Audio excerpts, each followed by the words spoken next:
La gamme d'unités essence pour une petite voiture est assez large. Cela commence par un moteur de 1,25 litres développant 75 chevaux. Mais ce n'est pas le moteur le plus faible. Le bloc 1,3 litres, de conception plus simple, ne développe que 60 ou 70 chevaux. De plus, des moteurs à essence de 1,4 et 1,6 litres d'une capacité de 80 et 100 chevaux ont été installés. Respectivement, la version sportive du modèle Fiesta Sainte était équipée d'un moteur de 2 litres développant 150 chevaux. Pour la petite berline, des groupes diesel de la famille TDCi, développés conjointement avec PSA, ont également été fournis. Le plus petit d'une capacité de 1,4 litres développait 68 chevaux, tandis que le plus grand d'une capacité de 1,6 litres développait 90 chevaux.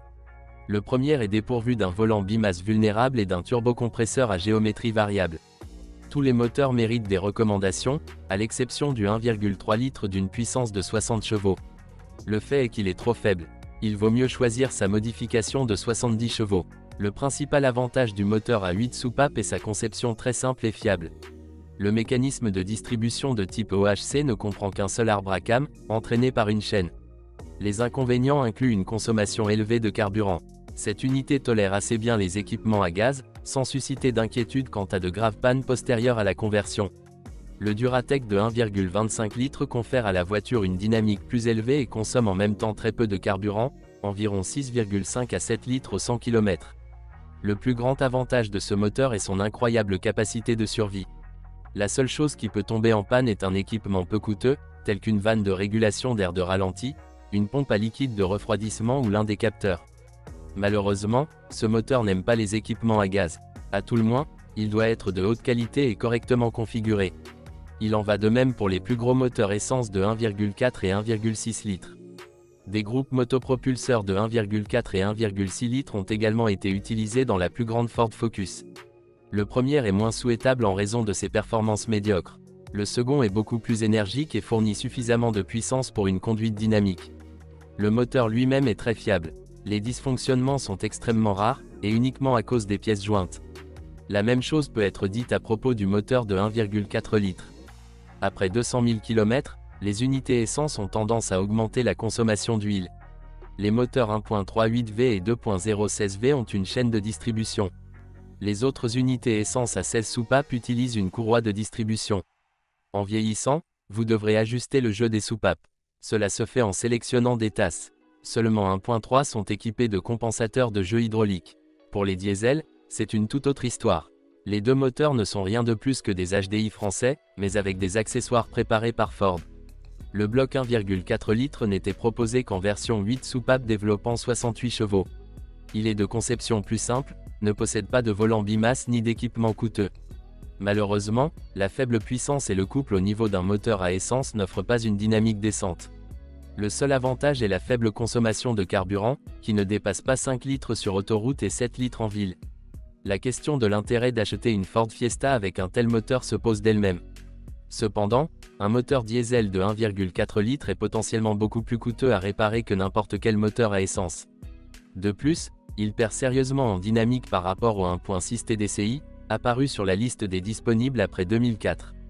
Le 1,6 litres TDCi développant 90 chevaux et 205 Nm de couple est le plus rapide de la gamme Fiesta, sans compter le moteur de la version Saint.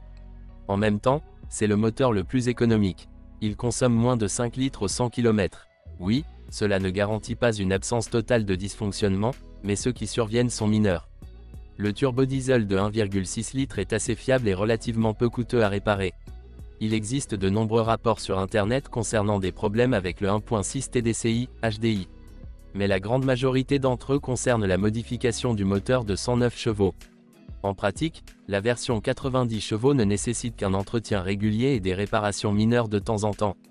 Ainsi, nous pouvons conclure que les blocs essence 1,25 et 1,6 litres, ainsi que le turbodiesel 1,6 TDCi, méritent les meilleures recommandations. Le premier est bien adapté à un usage urbain typique, le second s'adresse aux amateurs de dynamique. Le diesel devrait être envisagé par ceux qui apprécient non seulement la dynamique, mais aussi l'efficacité, mais qui n'ont en même temps pas peur du carburant diesel.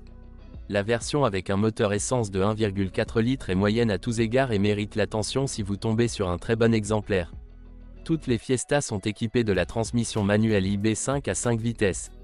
Techniquement, Il s'agit d'une évolution de la précédente boîte de vitesse à 4 rapports, connue depuis les années 70. La boîte de vitesse reçut la 5e vitesse en 1982. La mécanique se distingue par une bonne précision et une facilité de commutation.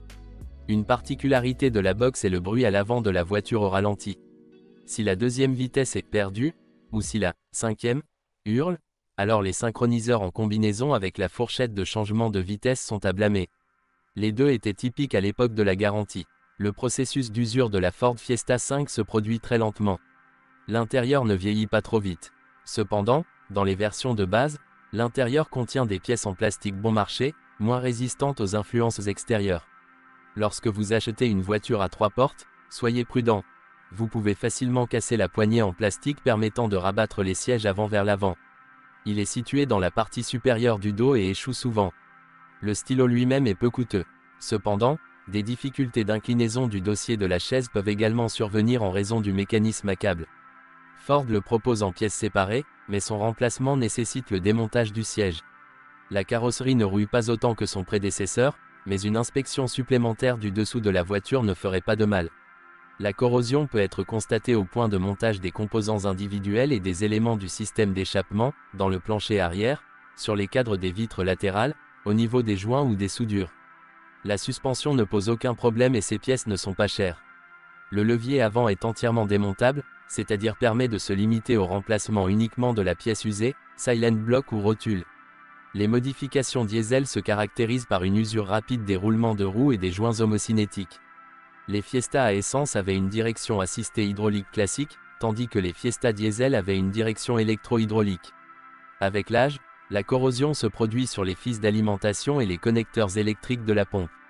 Dans ce cas, le volant devient parfois lourd.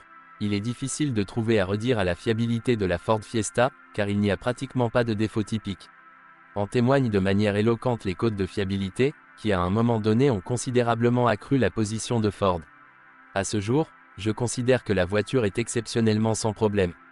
Les coûts d'exploitation de la Ford Fiesta peuvent être considérés comme très faibles.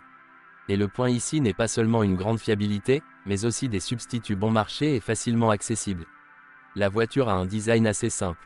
Par conséquent, n'importe quel mécanicien peut gérer la 5e Fiesta et l'entretien peut être effectué de manière indépendante.